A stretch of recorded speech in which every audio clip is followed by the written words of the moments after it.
Olá, boa noite. Boa noite, minha gente.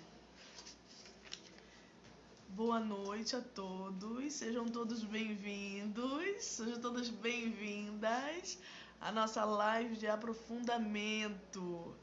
Nossa live de aprofundamento dessa semana, projeto Psicologia e Graça. Então, esse projeto, todas as quartas-feiras nós temos uma live de aprofundamento. Essa live de aprofundamento visa, como diz o próprio nome, aprofundar. O tema semanal. Nós estamos na terceira parte de um tema chamado aceitação de si, né? Você que não sabe, nós temos agora um módulo liberdade e aceitação, né? Já está nas nossas plataformas do YouTube. Se você quer acompanhar o projeto Psicologia e Graça, aqui, gente, na descrição desse vídeo, se você está pelo Facebook, na descrição desse vídeo tem um linkzinho que vai ser colocado agora nos comentários, tá bom?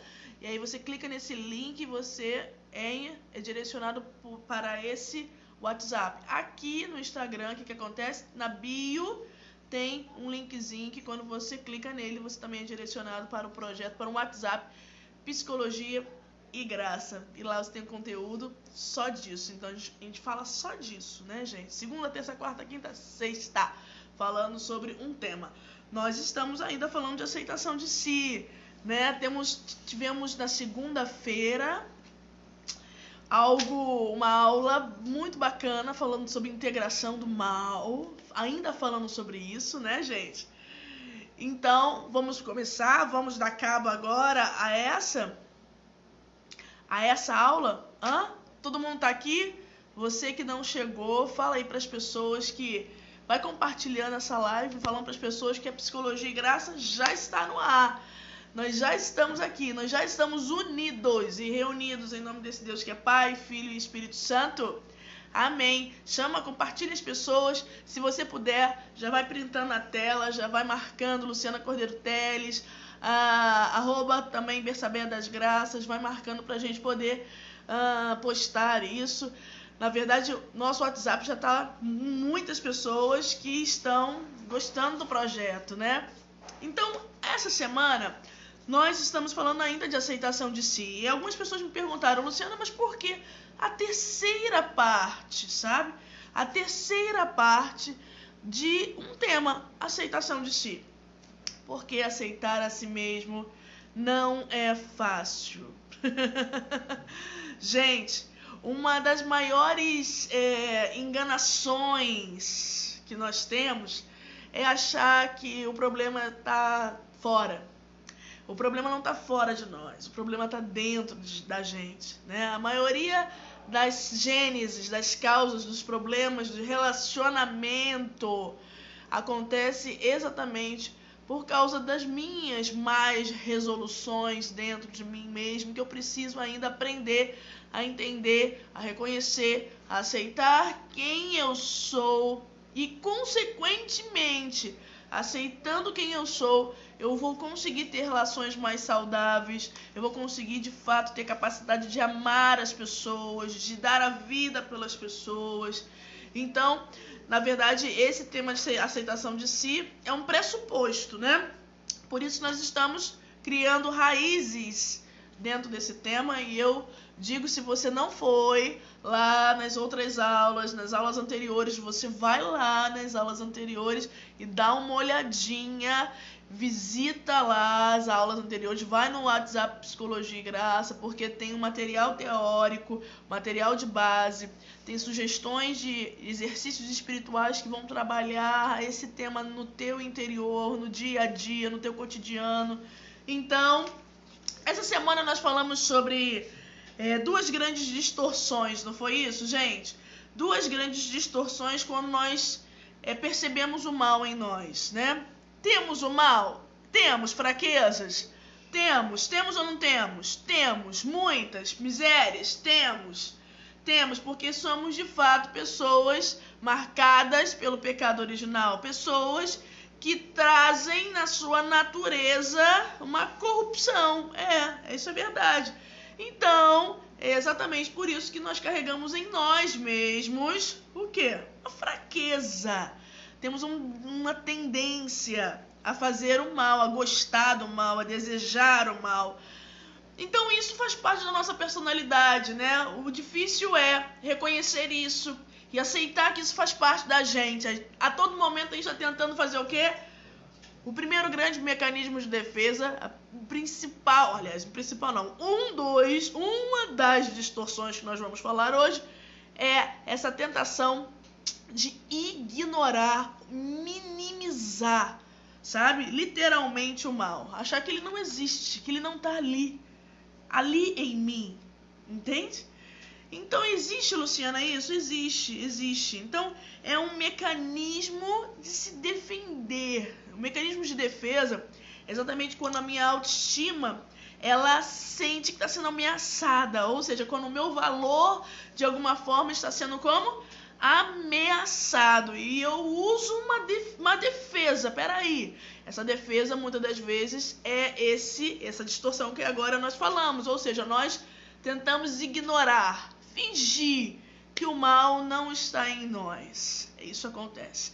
Isso é uma das grandes distorções. Amadeu Tintini, ele fala sobre isso, que, na verdade, por algum tempo a pessoa ela pode passar uma vida bem satisfeita consigo mesma, uma vida tranquila, sabe como é que é?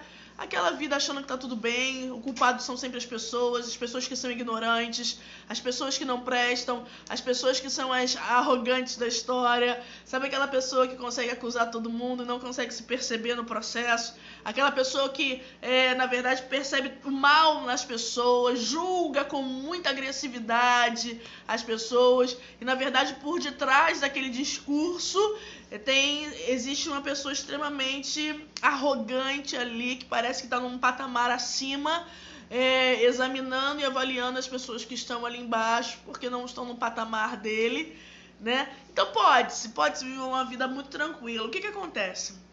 Acontece que, diante das faltas, o mecanismo, a evolução desse mecanismo de defesa acontece como? Diante das próprias falhas e dos próprios erros que vão acontecendo no dia a dia, como a pessoa ela está na defensiva, né? Ela não consegue reconhecer que diante daquilo que aconteceu, ela tem uma responsabilidade, como ela não consegue perceber aquilo, ela vai colocando para o inconsciente o quê?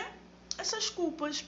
Isso, ela vai colocando para o inconsciente essas responsabilidades. E o que vai acontecendo no inconsciente? O inconsciente vai sendo alimentado.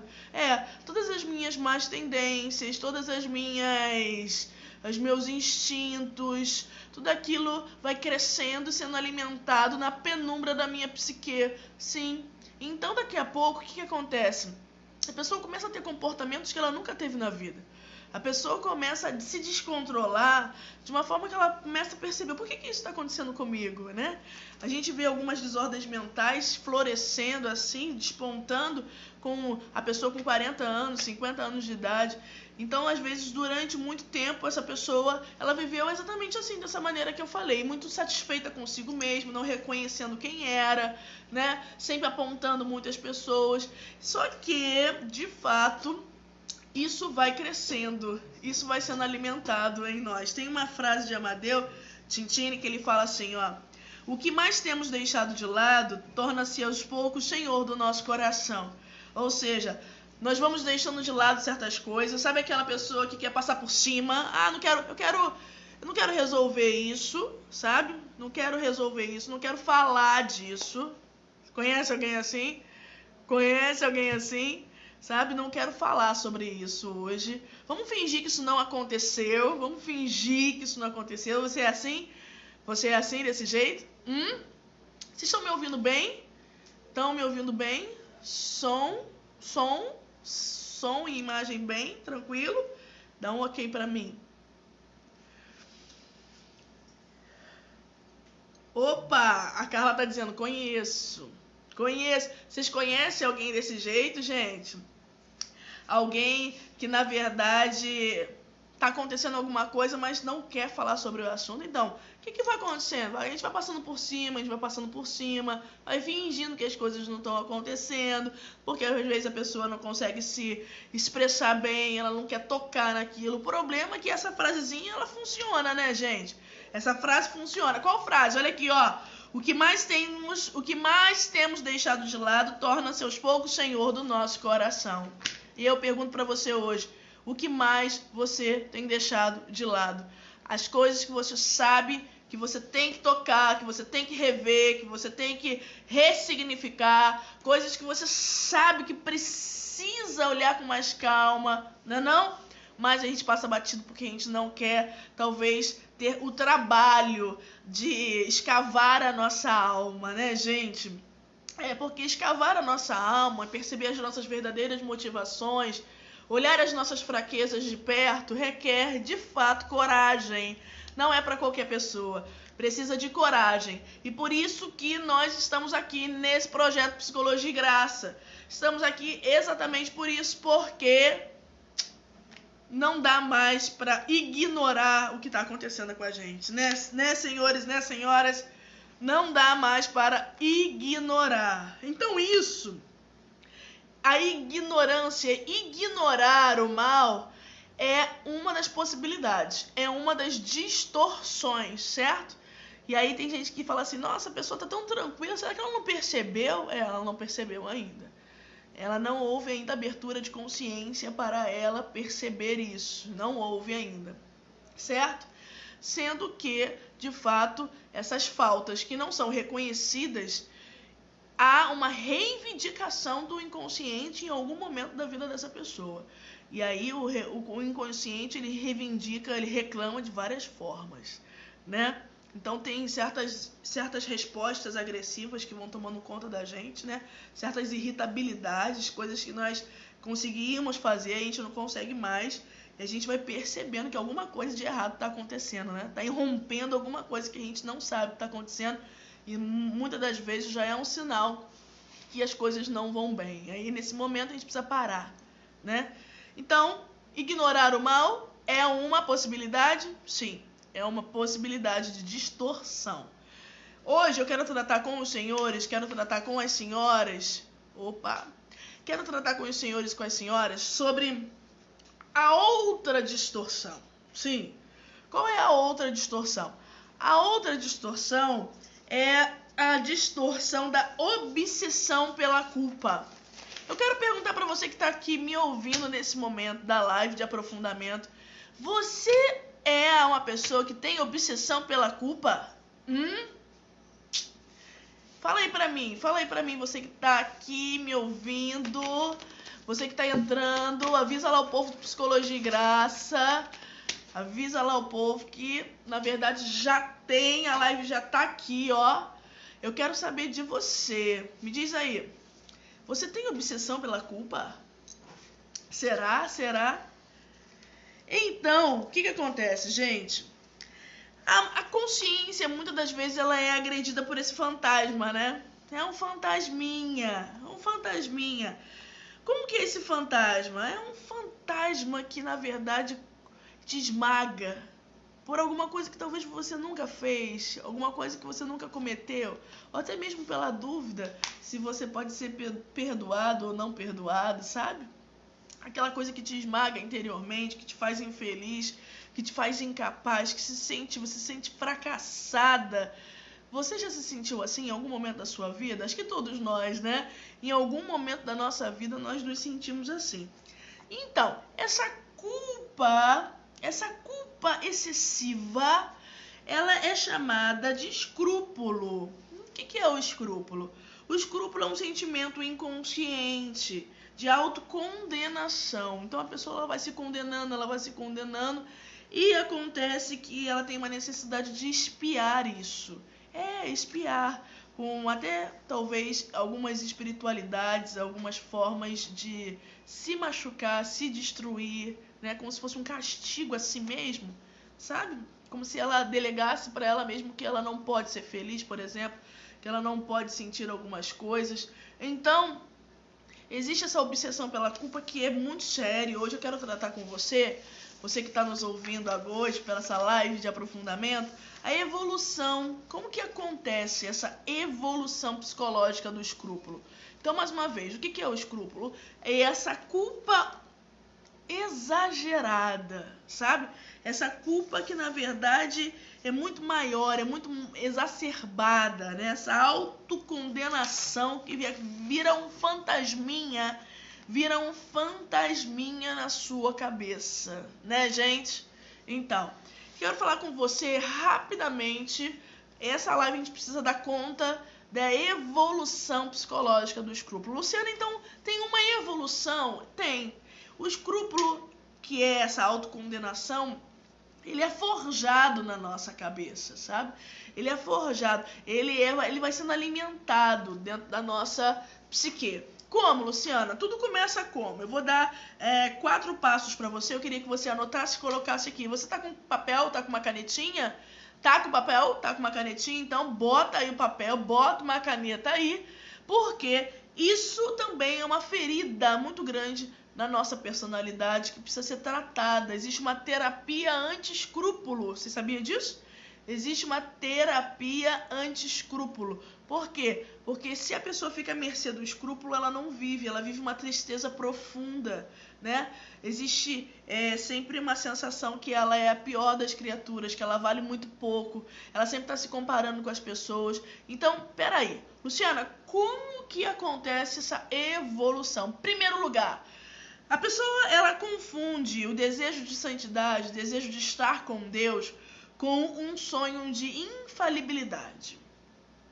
Gente, verdade. Vê se isso não condiz demais. Ela confunde esse desejo de caminhar de forma autêntica com Deus, ela confunde isso com o quê? Com um sonho de infalibilidade. Ou seja, ser infalível, não errar nunca mais. Não errar nunca mais. Imagina. Então essa pessoa que é escrupulosa, ela não sabe lidar com os próprios erros.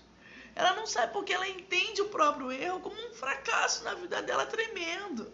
Como se ela tivesse em si esse rótulo, eu não posso nunca mais errar. Mas aí você começa, né, a se perguntar, como assim? Eu não posso nunca mais errar se eu sou um ser limitado, se eu sei que isso faz parte dessa vida. Isso vai acontecer. Então a pessoa, ela fica muito confusa. E o que acontece? Ela acaba concentrando a sua atenção de uma forma muito obsessiva sobre as suas próprias ações. Isso, ela começa a concentrar de forma obsessiva, ela fica se percebendo, ela fica se analisando o tempo todo, ela na verdade, ela tenta a todo momento observar se está pecando, se não está pecando, né? Acaba tirando toda a espontaneidade, a naturalidade da pessoa, porque ela vive numa obsessão em não errar. Então não é uma coisa natural. Não é algo que deriva do temor a Deus. Não. Na verdade, é essa confusão que dentro da psique dessa pessoa ela já traz em si. Ou seja, o que é, Luciana? É que ela deseja caminhar com Deus, só que ela não sabe lidar com os próprios erros. E isso é uma incoerência. Isso é uma incoerência. Como assim? Eu vou estar na caminhada com Deus e só porque eu estou numa caminhada autêntica com Deus, então nunca mais eu erro. Se eu errar, imagina, eu não sei lidar com isso. Então, é algo que é confuso dentro da cabeça da pessoa. Ela confunde. Mais uma vez, vou dizendo para você, preste atenção. Ela confunde caminhada autêntica, uma relação autêntica com Deus, com um sonho de infalibilidade. Prestou atenção? Prestou atenção? Você tá assim? Você já viveu isso? Sabe, essa loucura que você não sabe lidar com os próprios erros, né? Então, mais uma vez aqui, eu não estou dizendo de maneira alguma, de forma alguma, que você deve errar tranquilamente. Não. Não é isso não. Mas estou dizendo para você que dentro da caminhada de fé, dentro de uma relação autêntica com Deus, o ser humano precisa entender que ele é uma criatura. Ele precisa entender que ele depende da graça de Deus para fazer alguma coisa boa, né? Que ele por si só ele não é capaz. Então ele precisa entender que de tempo em tempo vão acontecer os próprios erros. Claro que nós vamos nos superando todos os dias, a graça vai nos dando essa possibilidade. Só que nós precisamos compreender que uma hora não vamos conseguir. E quando não conseguirmos, o que vai acontecer? Como que nós vamos lidar com isso? Isso faz parte da maturidade, Luciana? Lógico. Isso faz parte de saber e entender o que é se levantar pela graça, receber e assumir o perdão de Deus. Isso faz parte da maturidade humana, espiritual. Lógico que faz parte, né, gente? Lógico que faz parte. Então, no primeiro momento, a pessoa ela confunde o quê? Caminhar com Deus, ali, no amor, na graça e o sonho de infalibilidade. Isso está dentro da cabecinha da pessoa. E acontece depois que essa mesma pessoa, ela vai tendo a pretensão de definir o que é uma meta ideal para ela, sabe? Então ela mesma vai forjando na própria cabeça o que seria uma meta ideal para ela. Assim, ela vai definindo aonde ela quer chegar, quais são as metas, e as metas geralmente são bem exageradas. Então ela já vai criando um perfeccionismo ali, sabe? Porque ela precisa atingir aquelas metas, não fazer isso, não fazer aquilo, lidar com isso, aprender a lidar com aquilo. Ela vai colocando isso de uma forma muito rigorosa para ela, certo? E depois, com isso, com todo esse receio de errar, com todo esse volume de perfeccionismo, né, gente? O que acontece? Essa pessoa ela tem medo. Medo o quê? Medo de admitir o próprio pecado. Sim, essa pessoa ela tem medo de admitir o próprio pecado, porque admitir o próprio pecado significa fracasso.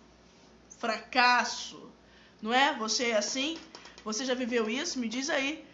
Admitir o próprio pecado seria fracasso. Engraçado, né? Que todos os grandes santos que hoje, na verdade, são enaltecidos pela igreja, todos se sentiam profundamente pecadores, né?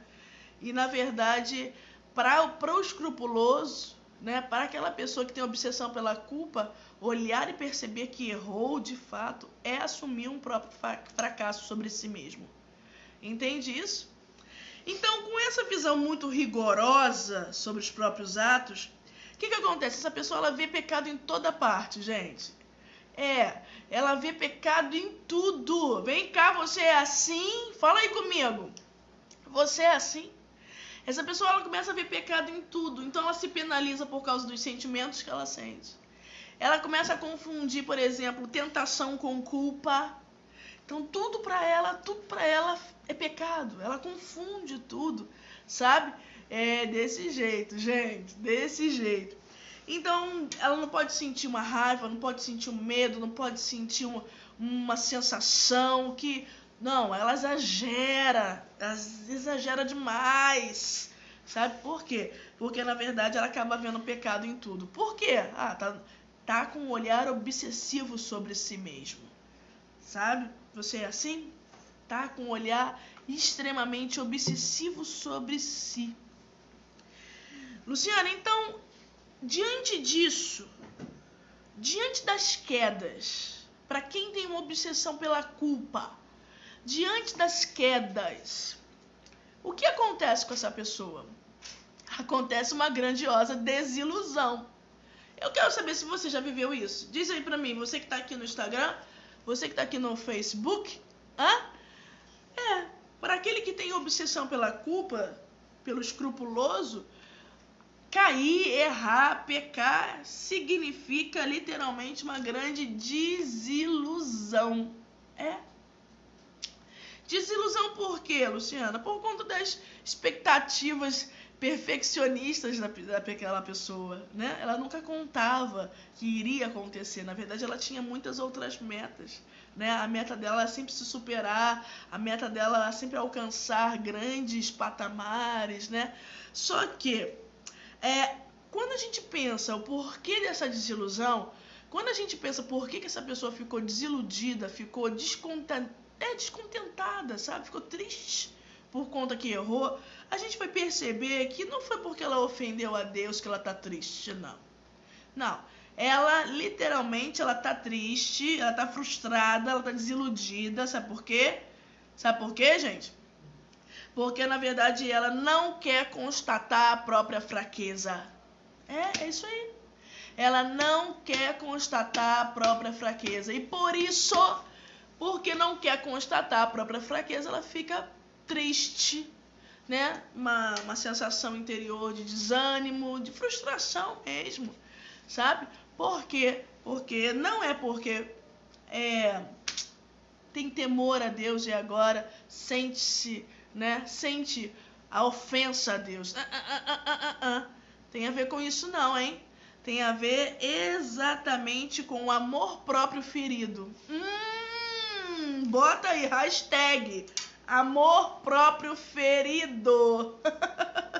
Luciana, então, essa obsessão pela culpa, no fundo, não tem nada a ver com uma espiritualidade sadia? Não, é distorção, queridos. É distorção na percepção do mal. Essa obsessão pela culpa, ela vai me levando a crer que toda essa culpa, todo esse escrúpulo, toda essa autocondenação é a expressão do meu narcisismo, do meu egoísmo.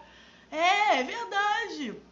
Então não tem nada a ver com alguém que está querendo de fato caminhar autenticamente com Deus. Não tem a ver. Tem a ver com o amor próprio ferido. Ficou claro, gente? Ficou bem claro sobre isso? Então, o primeiro grande lugar é a pessoa se ilude. Ela confunde, né? Ela confunde. Só para você recapitular aí, se você não está com papel, pega um papelzinho aí para você escrever, que vai ser importante para você depois ter isso. Você que vai ver essa live depois também, você tem que ver talvez várias vezes para você compreender. Primeiro que nós estamos falando de uma evolução psicológica do escrúpulo. Ou seja, na cabeça das pessoas que têm uma obsessão pela culpa, uma autocondenação, aquele fantasminha, né? A consciência toda hora é agredida por esse fantasminha que fica achando culpas, né? Quando não existe culpa, eu vou caçando as culpas para me sentir culpado. Mais uma vez eu digo, como uma forma de expiação mesmo. Então existe uma evolução. Primeiro, bota aí, ilusão. A ilusão de quê? A ilusão que, na verdade, a pessoa ela pode ser infalível. Um sonho de infalibilidade.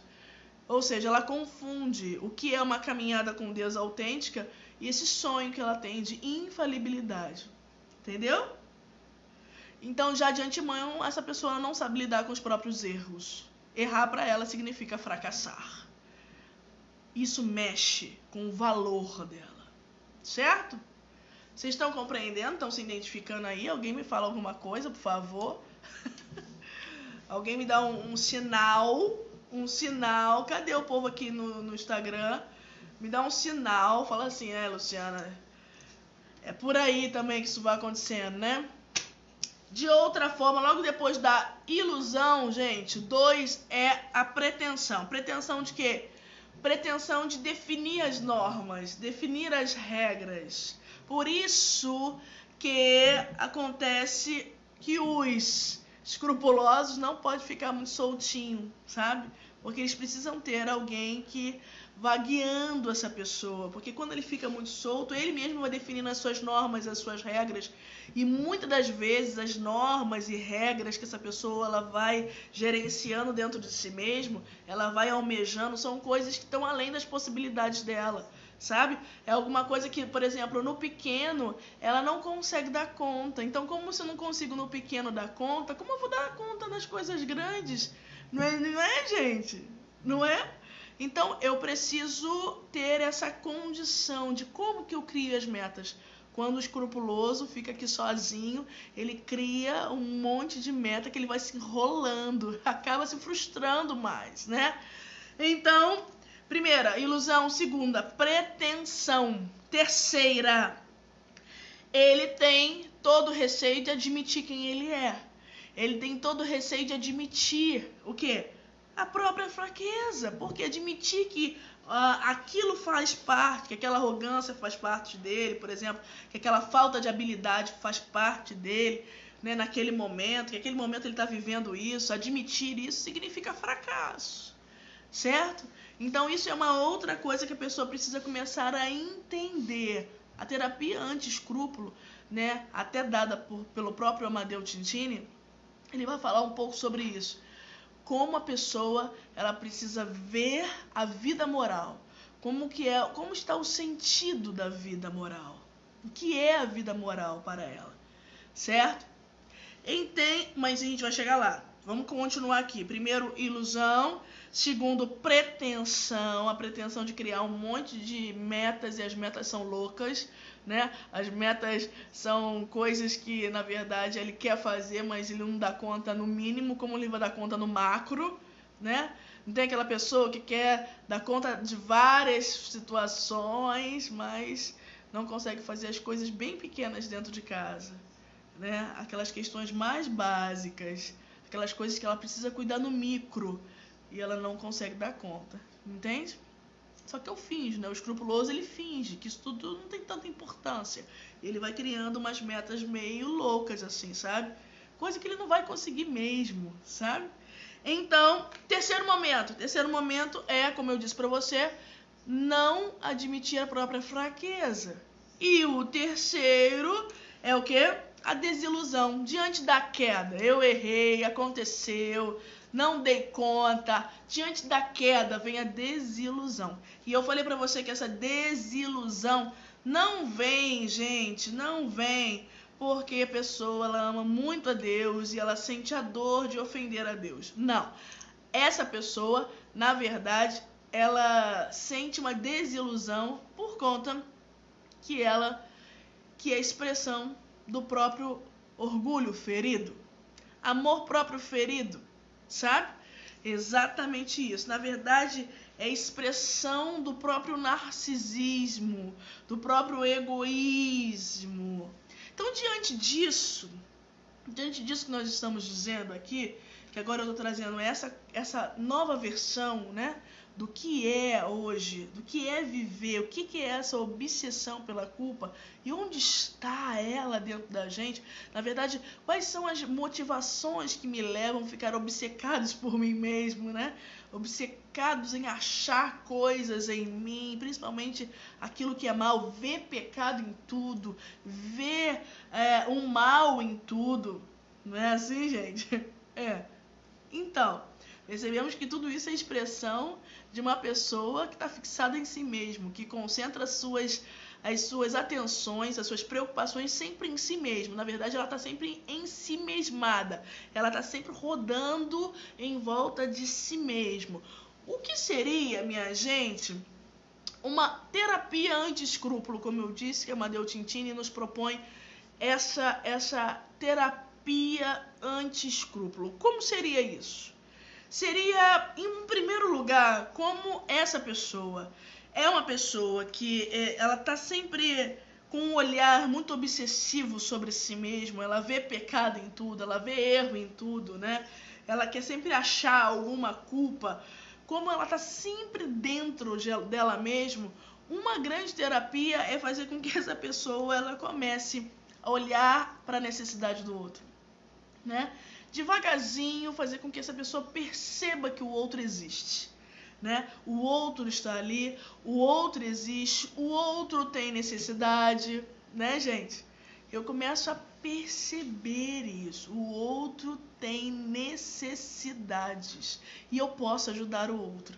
eu posso ajudar o outro. Então isso é um caminho de transcendência, de autotranscendência. Eu saio do meu egoísmo, eu saio da minha imanência e vou começando a fazer um caminho agora de serviço às pessoas. Eu preciso me colocar a serviço das pessoas. Isso é terapêutico? Isso é terapêutico. Colocar-me a serviço das pessoas, perceber que as pessoas que estão perto de mim, elas precisam de ajuda e uma ajuda que eu posso dar, que eu posso me colocar à disposição. Então, isso é algo muito interessante quando nós falamos de uma terapia anti-escrúpulo, tá, gente? Ou seja, autotranscendência, sair de mim mesmo e perceber que existe uma outra pessoa do meu lado que precisa de ajuda e eu posso dar essa ajuda de alguma forma, né? Então, ela deixa de concentrar as energias nela mesma, naquilo que ela fez ou deixou de fazer, enfim, e começa de fato a fazer um movimento de caridade. E aí ela começa a se colocar à disposição do outro, a serviço do outro, certo? Uma outra terapia seria, outro ponto da terapia seria esclarecer o sentido da vida moral.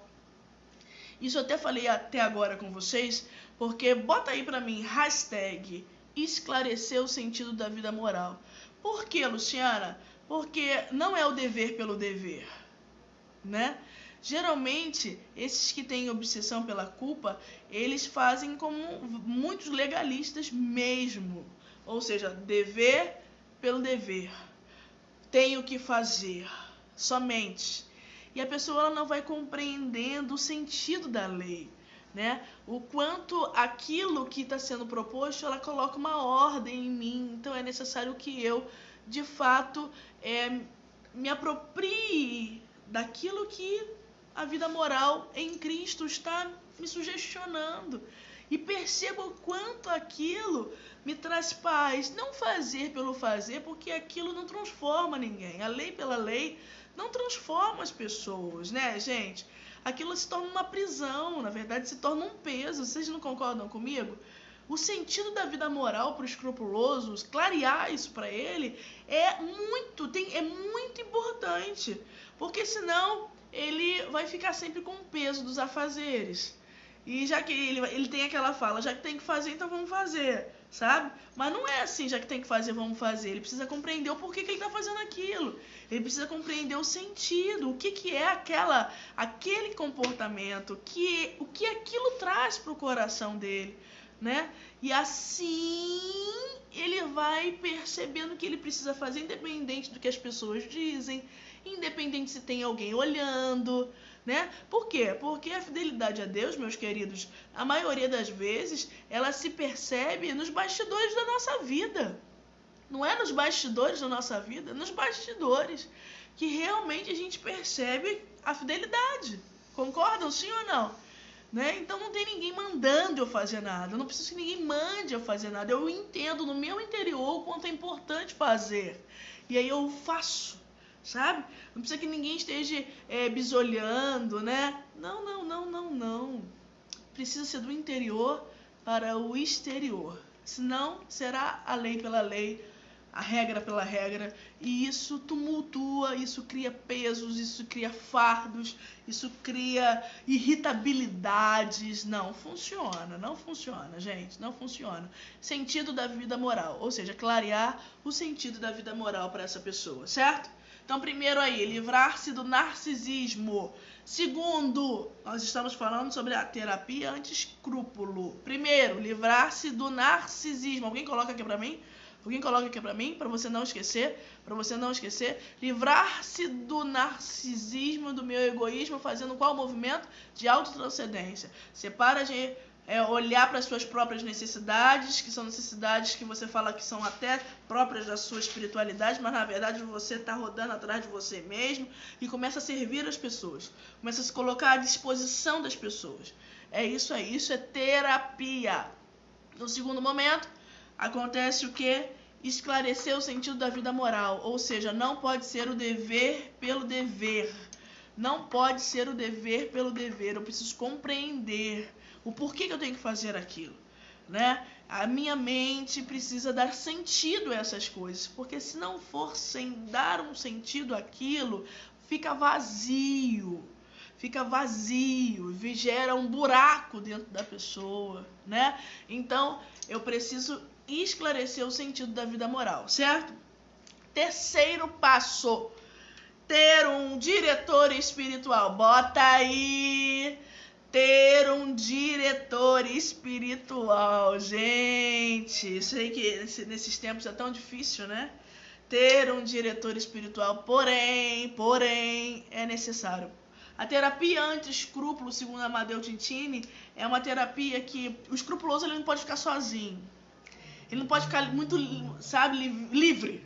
Nesse sentido de não ter alguém olhando, observando como ele caminha. O diretor espiritual também não é aquela pessoa que é um peso, é aquela pessoa que, na verdade, vai caminhar com você e vai te auxiliar, né? Poucas pessoas conseguem ter direção espiritual, né, gente? Porque a direção espiritual é aquilo que realmente eu preciso fazer para aqueles que realmente querem Jesus. Para aqueles que realmente querem ter uma honestidade na caminhada, né? Se aqueles, tem muitos que não querem ter honestidade, diante daqueles que não querem ter honestidade, qualquer coisa tá bom, não é, gente? Diante daqueles que não querem ter honestidade na caminhada, qualquer coisa, qualquer meio termo, qualquer mornidão tá bom, né? E nesse projeto Psicologia e Graça, nós não queremos ser mornos. Não, nós não queremos uma meia coisa. Nós queremos, de fato, aquilo que Deus quer. E para isso que existe o diretor espiritual, para as almas que, de fato, querem chegar a essa intimidade, essa relação de honestidade com o Senhor. Então, ter um diretor espiritual. Eu coloquei até aqui, importante, porque aquilo que eu disse é muito perigoso para o escrupuloso ficar abandonado a si mesmo. Eu preciso ter um diretor que, ao mesmo tempo, saiba unir a paciência e a firmeza. Precisa ter alguém que seja paciente no processo, mas também firme na hora de dar as exortações, que saiba de fato ser a voz de Deus para aquela pessoa, né? Unir a firmeza à paciência, certo? Esse é o terceiro quesito na terapia anti-escrúpulo. Quarto, para terminarmos, hein, gente? Para terminarmos, quarto, aceitar o processo. O processo de cura. Aceitar o processo. Pode ser que o escrúpulo seja uma sombra, um fantasma que a pessoa vai aprender a viver. De fato. Tem algumas pessoas que não conseguem se libertar totalmente, mas elas sabem ter habilidades para lidar, sabe? Com esse fantasminha que toda hora quer ficar me jogando no chão, me culpando sobre tudo. As pessoas elas vão aprendendo a lidar, né? Quanto mais se conhecem, quanto mais levam a sério a sua própria caminhada, quanto mais estão dispostas, né, a abrir a própria vida, ressignificar o passado, quanto mais a pessoa está disposta a isso, mais ela vai conhecendo como que as coisas vão acontecendo dentro dela. Quando eu estou aberto a isso, eu vou percebendo as minhas reações, o que acontece, como que eu reajo. E aí, nesse movimento de direção espiritual, eu preciso pedir ajuda, tá, minha gente? Eu preciso pedir ajuda. Se você está se identificando hoje, preciso pedir ajuda. Não resista mais. Não resista mais. Eu preciso pedir ajuda. Na terapia anti-escrúpulo é necessário, muito necessário, ter alguém com você. Alguém que, de fato, tenha capacidade, né? Seja alguém do coração de Deus, né? Não qualquer pessoa, mas um sacerdote, um leigo, que seja de fato líder, que tenha de fato a capacidade para poder te ajudar e ajudar outras pessoas. Então, o último momento dessa terapia é aceitar o processo. Não é fácil, muitas das vezes nós entramos dentro desse caminho, por exemplo, Psicologia e Graça, sabe? Oi, Michele. Peraí, vou falar de novo para você. Primeiro, livrar-se do narcisismo. Alguém pode colocar para mim, mais uma vez eu peço? Põe aqui para mim, tanto no Facebook quanto aqui no Instagram. Bota aí, hashtag, primeira coisinha, terapia anti-escrúpulo. Isso. Terapia anti-escrúpulo. Primeira coisa, livrar-se do narcisismo. Aí você pode botar assim, 2 pontos. Autotranscendência. Ou seja, preciso servir as pessoas. Preciso aprender a parar de olhar para mim um pouquinho só, né? Porque o escrupuloso, ele olha demais para si mesmo. Eu preciso estar ali aprendendo a ver a necessidade das pessoas. Isso é profundamente terapêutico. Segundo, esclarecer o sentido da vida moral. Esclarecer o sentido da vida moral. Certo? Depois, ter um diretor espiritual. Não adianta. Precisamos ter alguém que nos pegue pela mão, né? Difícil caminhar sozinho. Nós caminhamos sozinho, nós vamos atropelando, né, gente? Tudo. Vamos atropelando tudo. E, no final, agora, aceitar o processo. O processo mesmo, o processo terapêutico, o processo do Senhor, né? O processo de Deus na nossa vida, onde não somos nós que damos as ordens. É Deus que faz acontecer. É Deus que faz acontecer. Então, a gente precisa aceitar o processo. Aceitar o processo todos os dias e dizer sim à minha realidade todos os dias, entendendo que o processo não é mágico. Não é mágico. Peraí, a Michelle tá dizendo aqui pra mim. Obrigada, Mi. Tá colocando aqui, ó, terapia anti-escrúpulo. Primeiro, livrar-se do narcisismo. Segundo, esclarecer o sentido da vida moral. Isso aí, muito bom. Terceiro, diretor espiritual. E quarto, aceitar o processo. Não tem como. Aceitar o processo é dizer assim, não da noite pro dia, não vai acontecer grandes mudanças, mas vão acontecer pequenas mudanças. E eu preciso muito dar valor às pequenas mudanças, né, gente? A gente quer só ver o macro, a gente não dá valor às coisas pequenas que nós vamos superando todos os dias, sabe? Às vezes a gente supera um dia, às vezes no outro dia a gente não supera, mas que bom que hoje você se superou, pela graça.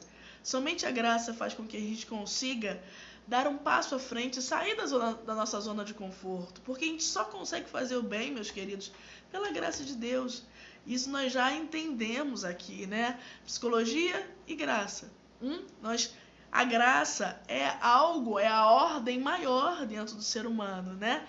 É essa força de Deus que realmente nos faz levantar, não é, gente? Então a gente precisa começar a perceber que o processo se faz todo dia. E muitas das vezes, nós que precisamos ter a visão espiritual das coisas, nem sempre é visível tudo para nós. Sabe? Essas coisas são visíveis.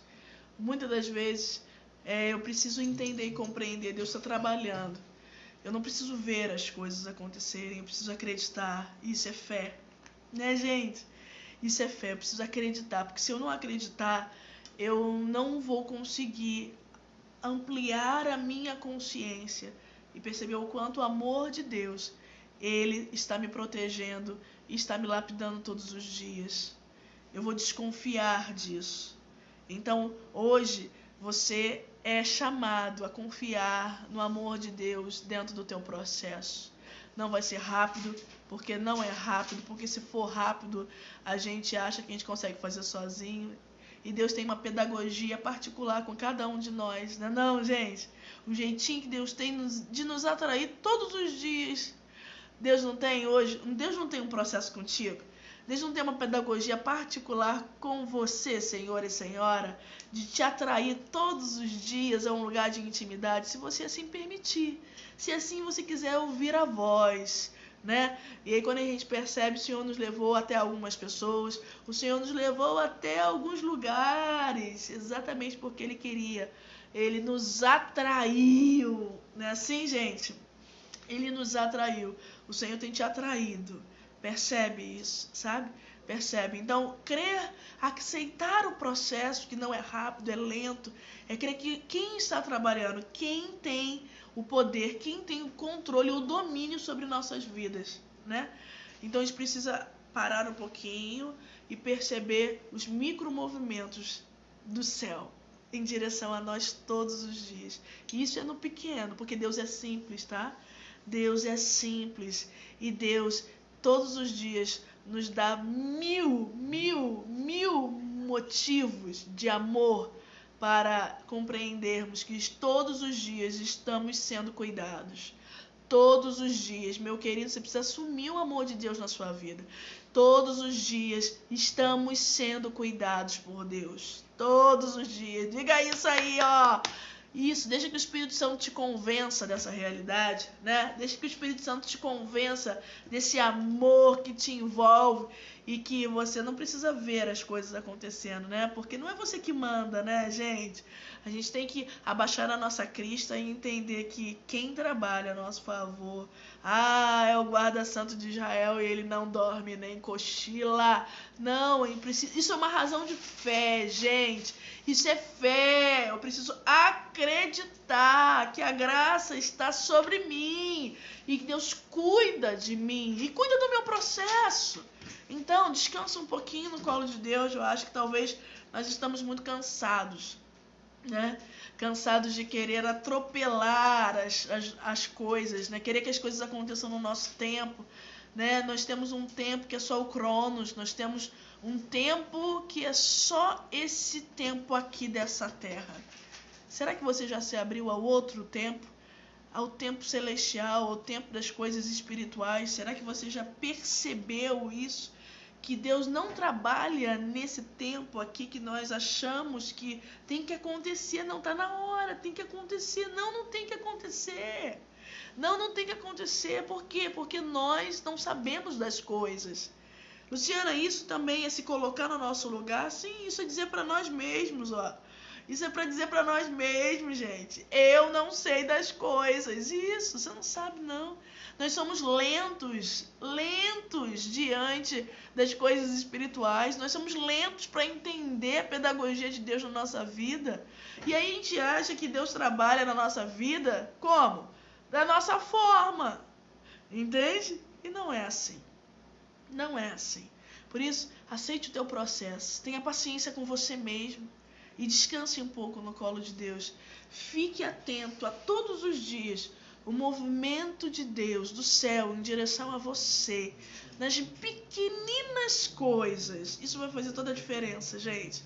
Isso vai fazer toda a diferença. Toda a diferença quando você perceber as pequenas coisas, as pequenas oportunidades que Deus vai te dando de servir, as pequenas oportunidades que Deus vai te dando em trazer pessoas perto de você, as possibilidades de você poder olhar e contemplar a natureza, por exemplo, sabe? Quando você começar a despertar para essas pequenas possibilidades, você vai perceber que Deus sempre cuidou de você. Eu quero fechar essa live dizendo isso para o teu coração, dizendo isso para a tua alma, porque Psicologia e Graça é uma terapia para a alma, ou não é, gente?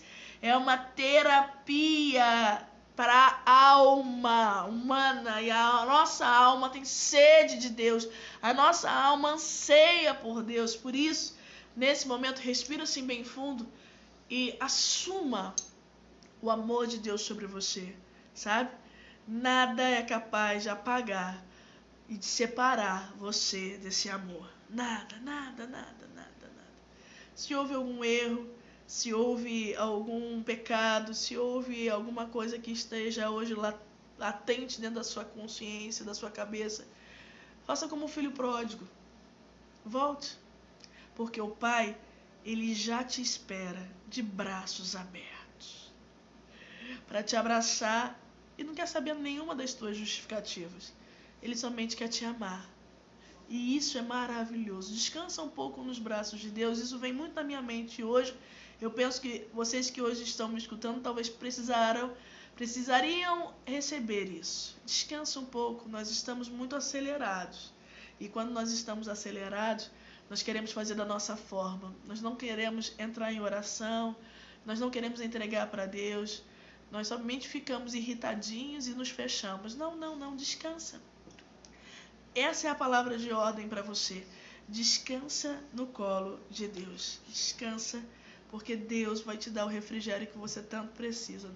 Nem às vezes o sono é capaz de repor aquilo que a nossa alma tanto anseia. Aquilo que a nossa alma tanto anseia, meu querido e minha querida, é a graça que Deus pode hoje te dar.